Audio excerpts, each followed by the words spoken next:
자, 그러면 배양 효과에 의한 수축 편차 들어가 보죠. 배양 효과에 의한 수축 편차는 재질마다 굉장히 많이 다르지요. 그리고 섬유 강화 플라스틱 같은 경우, 다시 얘기해서 그라스 파이버 같은 섬유 강화제가 들어가 있을 때 전체 변형의 배양 효과에 의한 수축 편차가 굉장히 지배적으로 나타나죠. 그러면 요 밑에 표를 잠깐 보지요. 여기서 ABS, PP, 또 PP에 칼크, 첨가제가 들어가 있는 경우에 이 유동 평행 방향 수축하고 유동 수직 방향 수축을 보면 ABS 같은 경우는 뭐 거의 차이가 없고 PP 같은 경우는 좀 상당한 차이가 있긴 있죠. 뭐 여기서 거의 한 0.3%, 요 밑에서는 한 0.2% 이렇게 차이가 나기 때문에 이렇게 차이가 나면 우리가 요 위에서 봤듯이 0.2% 밀도 차이, 그리고 그 밀도 차이가 대부분 길이로 반영된다 그랬으니까 얘하고 비교해 보면 배양 효과에 의한 수축 편차가 굉장히 크게 나타나야 되죠. 그런데 얘가 이제 크게 나타나지 않는 이유는 배양이 제품 두께 전반에 걸쳐서 이루어지는 게 아니고 표면 일부에만 배양성이 나타나게 되는 거죠. 배양 효과가 나타나게 되는데 그거는 뭐 조금 이따가 디테일하게 나오니까 그때 설명하기로 하고, 그런데 요 마지막에 보면 이 PA66, 나일론 66이란 얘기죠. 나일론 66에 그라스 파이버가 35% 들어가 있을 때는 표면에서만 배양 효과가 나타나더라도 유동 평행 방향 수축하고 유동 수직 방향 수축이 차이가 굉장히 크기 때문에 그때는 전체 변형의 배양 효과에 의한 수축 편차가 지배적인 영향을 준다는 얘기죠. 그 정도로 이해하면 될 것 같고, 요 밑에는 표에 대한 설명이니까 읽어보면 이해가 될 것 같으니까 잘 읽어보기로 하고 넘어가죠. 그 다음에 이렇게 이제 배양 효과가 나일론 66 같은 경우라도 최종 제품 변형이 굉장히 큰 이방성을 보일 것 같지만 형상 및 두께 편차에 의한 수축 효과하고 상쇄되는 경향이 있죠. 그래서 이제 또 상당 부분 이방성이 완화되기도 하지요.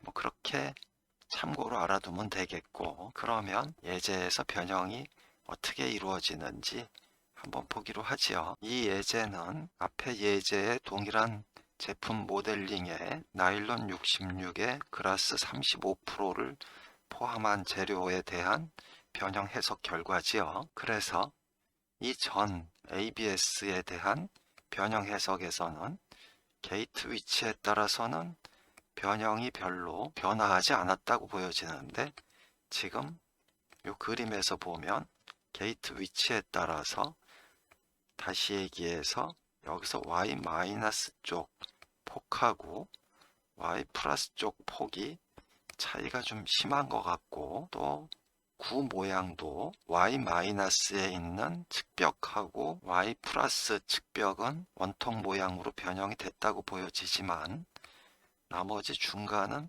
좀 그렇게 보기가 어렵죠. 이 Y 방향으로는 오히려 구라고 하기보다는 원통 모양에 가까운 그런 변형을 보였죠. 자, 그래서 이제 이런 변형이 어떻게 일어나는지 다음 페이지에서 한번 보기로 하죠. 다음 페이지에 있는 거는 그 몰드 플로우 해석에서 변형 해석을 할 때 형상 및 두께 편차에 의한 변형하고 배양 효과에 의한 변형을 분리해서 볼 수가 있죠. 그래서 요 위에 그림은 형상 및 두께 편차에 의한 변형이고, 요 밑에 그림은 배양 효과에 의한 변형만 표시한 거죠. 그래서 요 위에 그림을 보면 ABS 경우와 같이 거의 구 모양으로 변형이 나타난 걸 알 수가 있죠. 그런데 밑에 그림은 변형 결과하고는 좀 많이 다르지요. 그리고 여기서 조금 확대해서 보면 그 위에 그림에서 총 변형량은 0.3mm가 채 안 되는데, 요 밑에 그림에서 변형량은 1mm가 조금 넘어 보이죠? 그러니까 전체적인 변형은 배양 효과에 의한 변형이 지배적으로 나타나는 걸 알 수가 있겠죠. 자, 그러면 이런 배양 효과가 어떻게 해서 나타나는지 조금 알아보기로 하죠. 다음 페이지에 이 그림을 보면 얘는 몰드 플로우에서 섬유 배양 텐서 결과죠. 이 섬유 배양 텐서 결과는 하나하나 보면 이렇게 축이 3개가 교차가 되어 있는데 그 중에서 이제 긴 축이 1차 기본 방향이죠. 1차 기본 방향은 우리가 섬유 강화제가 길이 방향으로 배양이 되어 있는 방향이라고 보면 되죠. 그거에 이제 수직인 방향은 사실은 이제 수직인 방향 길이는 이방성이 없다고 보죠. 등방성이라고 보고 섬유 길이 방향만 이방성을 갖고 있어서 전체적으로 보면 완전한 이방성이 아니고 보통은 이제 트랜스버슬리 아이소트로픽 머테리얼이라고 그러는데 그건 뭐 좀 어려운 얘기니까 넘어가고 하여튼 긴축 방향으로 우리가 섬유 강화제가 그 배양이 된다고 보면 되겠죠. 그리고 여기서 이제 색깔 표시가 있는데 색깔 표시는 배양 정도를 나타내는 거죠. 그래서 값이 작으면 배양 정도가 작고 그 값이 크면 배양 정도가 큰 거죠. 그래서 여기서는 빨간색이 배양 정도가 큰 거고 파란색으로 갈수록 배양 정도가 작은 거죠. 그래서 뭐 여기서 우리가 한번 살펴보면 요 점이 게이트죠. 게이트니까 당연히 흐름이 이렇게 방사형으로 퍼져나갔을 테니까 게이트 근처에서 일부 방사형으로 펼쳐지면서 벽면에 부딪히면은 이제 이렇게 평행으로 주로 가게 되겠죠. 그래서 이제 유동 흐름을 연상하면서 요 배양 텐서를 보면 어느 정도 이해가 가겠죠. 그리고 요 밑에 그림에서 보면 이제 반대로 그 게이트 입구 쪽이 아니고 게이트 반대쪽이죠. 요 밑에 그림하고 위에 그림에서 보면 이렇게 측벽이 위에 그림에서는 배양이 주로 이렇게 측벽하고 평행 방향으로 많이 됐다고 볼 수가 있죠. 물론 요 중심에서는 방사형이 있으니까 이렇게 수직으로 내려온 부분도 있겠지만은 전체적으로 볼 때는 이렇게 평행으로 많이 서 있다고 볼 수가 있겠죠. 그리고 요 밑에 그림에서는 이 상면을 걸쳐서 넘어온 재료들이 이렇게 밑으로 곧장 떨어지니까 이쪽 측벽하고 거의 이렇게 수직으로 이렇게 배양이 많이 됐다고 보여지죠. 그래서 그 내용은 여기 이제 여기 설명이죠. 여기 설명은 뭐 읽어보면 뭐 납득이 갈 테니까 읽어보기로 하고, 그래서 우리가 여기서 한번 보면 우리가 처음 본 표에서 섬유 첨가제의 경우는 배양 방향으로는 수축이 굉장히 작지요. 그러니까 섬유 강화제가 이렇게 순방향 이쪽으로는 수축이 굉장히 작고 이 수직 방향 이 방향으로는 수축이 굉장히 큰데, 여기서 우리가 유추해 볼 수 있는 게 이렇게 배양 방향으로는 이 섬유 첨가제의 물리적 성질이 지배적으로 작용하고 있다고 보여지고, 이 배양 방향하고 수직인 방향에서는 이 섬유 첨가제의 영향이 잘 안 나타나고 플라스틱 재료의 물리적 성질이 지배적이라고 볼 수 있겠죠. 그래서 이 그림은 그걸 표시한 거죠. 그래서 이렇게 되니까 지금 이 그림에서 여기서는 배양 방향의 수직인 방향으로 수축이 많아질 테니까 이쪽 유동 말단 쪽에 있는 측벽은 폭이 좁아지고 게이트 입구 쪽에 있는 지금 이 측벽은 폭이 상대적으로 커지겠죠. 그래서 그 얘기를 한 거고, 그 다음에 이것보다 이제 굉장히 복잡한 게 바닥면이죠. 바닥면에 이제 리브가 이렇게 있을 때는 뭐 게이트 입구에서 여기서는 리브가 이 유동 방향의 이 평행으로 쓴 리브들은 대부분 이렇게 유동 방향하고 평행으로 배양이 많이 됐고, 그 다음에 수직으로 쓴 리브들은 좀 방향을 종잡을 수가 없겠지만은 대부분 이 유동 방향의 수직인 그런 성분이 이쪽 그 유동 방향의 평행인 리브보다 더 강하다고 보여지죠. 그리고 또 한 가지 이제 특이할 만한 거는 리브의 바닥면들에 가면 전부 이 바닥면에 평행하게 주로 배양이 되는 걸 알 수가 있죠. 그래서 이게 이제 이렇게 섬유 강화 플라스틱의 경우 특히 유동 방향의 수직인 리브들은 굉장히 문제를 많이 일으킬 뿐더러 굉장히 이제 복잡한데, 그거는 뭐 조금 이따가 또 설명이 나오니까 그때 이제 다시 설명하기로 하고, 그래서 여기서 뭐 이 색깔에 대해서는 설명을 했고, 여기 이제 그림에서 이런 바닥면들이 유동 말단이라는 얘기죠. 그래서 섬유 배양이 말단면에 평행으로 정렬됐다. 이건 방금 전에 설명한 거죠. 이 정도로 예제에 대해서 보고 전체적으로 배양 효과에 의한 변형을 다음 페이지부터 있는 섬유 배양 텐서 결과하고 비교해서 보면 상당 부분 이해가 가겠죠.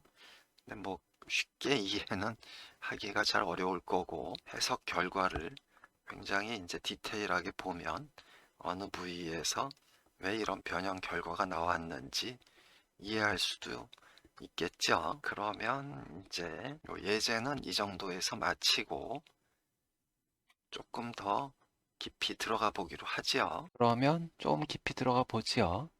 우선 뭐 변형 원인을 설명하는 것은 변형에 대한 예방 대책 수립하는데 뭐 당연히 필수적이겠는데, 특히 이 섬유 강화 플라스틱 같은 경우는 정성적 설명을 하는 게 굉장히 중요하죠. 왜 중요하냐 하면 사실은 섬유 강화 플라스틱 같은 경우는 정량적 해석을 할 때 그 정밀도 부분을 아직까지 우리가 굉장히 높은 수준으로는 예측하기가 어렵죠. 몰드 플로우 같은 경우에도 2017년도인가부터 아마 몰드 플로우 로테이션 디퓨전 모델이라는 현타객의 배양성에 대한 그런 모델을 자체적으로 개발해서 사용하는 걸로 알고 있는데, 그만큼 아직까지 만족할 만하게 해석 정밀도를 높이지 못했다는 얘기죠. 다시 얘기해서 상당 부분 정량적 접근하는데 기술적 한계가 있기 때문에 우리가 정성적 설명이 굉장히 또 중요해질 수밖에 없는 거죠. 자, 그래서 뭐 여기 변형 해석 결과로부터 지배적인 변형 원인을 유추해내는 일은 많은 경험을 필요로 하고, 또 그에 따른 결과를 세밀히 분석해서 충분히 현상을 이해하는 과정을 필요로 한다 했으니까 한번 들어가 보죠. 우선 기본적으로 뭐 앞에서 설명을 했지만 우리가 제품 두께 전반에 대해서 배양성이 나오는 건 아니고, 이렇게 고하층에서 배양성이 가장 크고 그 다음에 전단층, 그 다음에 중심층은 거의 뭐 배양성이랑은 관계가 없다고 봐도 되겠죠. 그 이유는 일단 이 중심층은 고화가 제일 늦게 되는 층이고, 그 다음에 충분히 배양성을 가질 정도로 전달 능력을 잘 안 받죠. 전달 능력을 굉장히 이제 약하게 받기 때문에, 그 다음에 나중에는 이 중심층이 보합 과정에서는 굉장히 흐름이 작은 속도로 이루어지니까 배양이 돼 있어도 상당 부분 이제 완화가 되겠죠. 그래서 뭐 중심층으로 갈수록 이 배양성은 점점 없어진다고 보고, 가장 이제 배양성이 크게 나타나는 데는 이쪽 고하층이고, 그 다음에 이제 전단층도 어느 정도 배양성은 나타나겠죠. 그래서 이제 그 내용이 여기 있는 거고, 요 내용은 읽어보면은 될 것 같고, 그 다음에 요 밑에 그림, 얘가 이제 굉장히 좀 중요한데, 지금 요 왼쪽 그림은 요 중간이 성형될 때를 표시한 거죠. 그래서 보면 이렇게 중심층은 요 위에 나와 있듯이 오히려 이제 좀 익스텐셔널 플로우로 이렇게 그 유동 방향에 이렇게 수직으로 그 섬유 보강제가 서 있다가 이렇게 파운틴 플로우를 하면서 이렇게 회전하면서 이렇게 전단을 받아서 로테이션 디퓨전 되는 거죠. 그래서 아마 몰드 플로우도 MRD 모델이라고 하던데, 몰드 플로우 로테이션 디퓨전 모델을 얘기하는 거죠. 그래서 이제 유동 중 배양에서는 이렇게 파운틴 플로우에서 돌아서 그 다음에 전단에 의해서 배양이 되는 그런 현상을 띠는데, 이게 이제 유동 말단에 갔을 때 조금 아까도 설명했듯이 리브, 그 유동 방향의 수직인 리브는 굉장히 골치 아프다고 그랬는데, 그 수직인 리브들은 그 중간에 전부 유동 말단을 형성하는 거죠. 여기 유동 말단의 배양이란 얘기가 지금 잘렸는데, 여기 유동 말단의 배향 이렇게 있다고 생각하지요. 그랬을 경우는 여기 그 파운틴 플로우가 못 일어나고 바로 이게 일어나기 전에 그 유동 말단에 있는 벽에 부딪히게 되겠죠. 벽에 부딪히면서 이 익스텐셔널 플로우로 있던 부분이 그대로 이제 눌리는 구간이 이렇게 생기겠죠. 그래서 오히려 지금 배양 방향이 제품 벽면을 따라서 이렇게 유동 방향의 평행으로 쓰다가 이쪽 유동 말단에는 수직으로 쓸 수밖에 없겠죠. 이렇게 오른쪽 그림처럼 쓰니까 여기서는 이 방향으로 배양이 쓰겠죠. 그래서 요 유동 말단은 폭방향으로 수축률이 작아지고, 이쪽 벽면에서는 오히려 폭방향으로 수축률이 커지니까 여기 유동 말단 부분은 압축 하중을 받고, 벽면의 유동 방향하고 평행으로 배양이 된 곳은 인장 하중을 받게 되겠죠. 그래서 이제 이로 인해서 많은 문제들이 생기죠. 자, 그 정도로 알아두고 이제 다음 넘어가지요. 다음으로 이 섬유 첨가제의 경우에 첨가제 성분뿐만 아니고 플라스틱 재료의 점도 특성이 배양성에 영향을 주기도 하는데, 이게 이제 무슨 얘기인지 여기서 우선 점도 플롯을 보죠. 점도 플롯에서 보면 요 위의 점도는 PP의 점도고, 요 밑에 점도는 그 나일론 더블식스의 점도인데, 여기서 보면 얘를 비교하기 위해서 한 페이지로 놓고 보면 나일론 더블식스 같으면 상당히 높은 점도로 전단율이 커져도 이렇게 점도가 잘 안 떨어지고 상당히 높은 점도를 유지하는 거죠. 그래서 다음 페이지에 보면 PP의 경우는 그 나일론에 비해서 이제 얇은 배양층을 갖게 되는 거죠. 여기서 제품 두께에 대한, 여기도 지금 잘렸는데 제품 두께에 대한 그 속도 분포가 지금 잘렸죠. 그거는 조금 이해해 주시고, 그래서 PP 자체가, 속도 자체가 벽면에서 급격히 제로에서부터 증가를 하고, 요 중심층에서는 굉장히 그 속도가 이제 일정하게 가는 거죠. 이제 점도 특성 때문에 이런 현상이 나오니까 PP의 경우는 이제 상대적으로 전단층이 얇겠고, 나일론의 경우는 전단층이 이제 좀 두꺼워지는 그런 경향이 있겠죠. 그래서 나일론의 경우에 배양성을 조금 더 갖겠죠. 그 정도로 이해를 하면 될 거고, 요거는 이제 PP하고 나일론 더블 식스의 밸류 리스트죠. 요 앞에 이제 밸류 리스트니까 참고하기로 하고, 그다음에 마지막으로 이게 이제 조금 아까 설명했듯이 이 유동 말단에서는 그 배양이 이렇게 흐름 방향의 수직으로 이제 바뀌게 되는 거죠. 바뀌게 되니까 그때 이제 고온 점탄성 효과가 이제 나타나는 경우가 자주 생기지요. 그래서 이제 특히 요 앞에서 설명했듯이 이 앞에서 바로 지금 이 현상을 얘기하는 거죠. 이 현상이 이 그림에서는 단지 요 이쪽 유동 말단만 이제 표시가 된 건데, 저 유동 말단에서 일어나는 현상이 지금 이런 제품 형상이 있다 그러면 요 각 리브에서 전부 일어나는 거죠.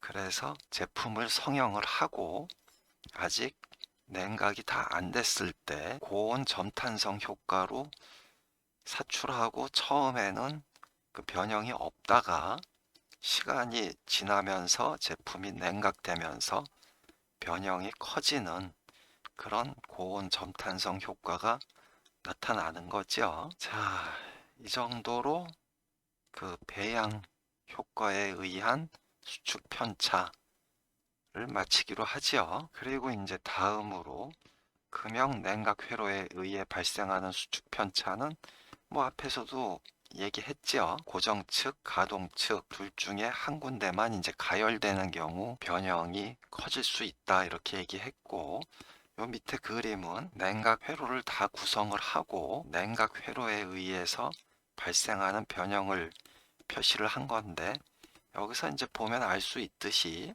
그 변형 자체가 이 100분의 얼마 단위로 굉장히 작지요. 요 앞에서는 전부 뭐 변형 자체가 뭐 경우에 따라서 1mm 뭐 이런 식으로 굉장히 컸지요. 굉장히 컸는데 아주 단순한 제품일 때도 변형량이 굉장히 컸는데 냉각 회로에 의해서 발생하는 수축 편차는 굉장히 작죠. 자, 그래서 뭐 여기 전부 이제 써놨으니까 그렇게 이해하면 되겠고, 그 다음에 몰드 플로우의 이제 냉각 해석이 굉장히 여러 가지가 있긴 있는데, 일반적인 냉각 해석은 사실은 이런 변형을 위한 냉각 해석이라기보다 핫스팟 검토용으로 사용되는 거죠. 이건 그냥 뭐 알아두기로 하지요. 자, 여기까지 하고 좀 쉬었다가 계속하기로 하지요.